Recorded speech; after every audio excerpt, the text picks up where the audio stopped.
I need to tell you about something that's been happening to me ever since I bought this old radio. It started as a cool find at a flea market, a vintage 1940s radio with a wooden cabinet and those big, old-fashioned dials. The seller said it didn't work, but I thought it would make a nice decoration for my apartment. I was wrong. The first night I brought it home, I was sitting in my living room when I heard a faint, crackling sound. I turned around and the radio was on. The dials were moving by themselves, tuning into a station I couldn't find on my modern radio. A voice came through, staticky and broken, but clear enough to understand. It said, "Help me." I froze. The voice sounded real, like someone was actually speaking into a microphone. I told myself it was just a prank or some kind of interference, but then it happened again the next night. This time, the voice was different. A woman crying. She said, "I'm trapped. Please, find me."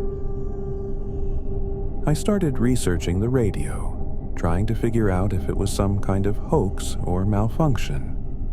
But the more I dug, the stranger things got. I found out that the radio was originally owned by a man named Harold Grayson, who disappeared in 1947. His wife, Margaret, reported him missing, but he was never found. The police closed the case, saying he probably ran off with another woman. But here's the thing. The voices on the radio. They match the descriptions of Harold and Margaret. Harold's voice was deep and gravelly, just like the first voice I heard. Margaret's was soft and trembling, like the woman crying for help.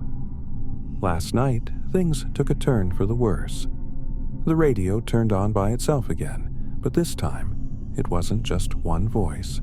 It was dozens. Men, women, even children, all speaking at once, overlapping in a chaotic chorus. They were begging for help, saying they were trapped, that they couldn't move on. And then the radio stopped. Dead silence. I thought it was over, but then I heard a new voice. It was calm, almost soothing, but it sent chills down my spine. It said, "You're next." I unplugged the radio and threw a blanket over it, but I can still hear the voices. They're faint, like whispers in the back of my mind, but they're there. And sometimes, when I'm alone in the apartment, I feel like I'm being watched. Like something, or someone, is waiting for me to turn the radio back on. I don't know what to do. I can't get rid of it. I tried throwing it out, but it showed up on my doorstep the next morning. I can't destroy it. It won't break, no matter how hard I try. And I can't ignore it, because the voices are getting louder. If anyone knows what's happening or how to stop it, please. I'm running out of time.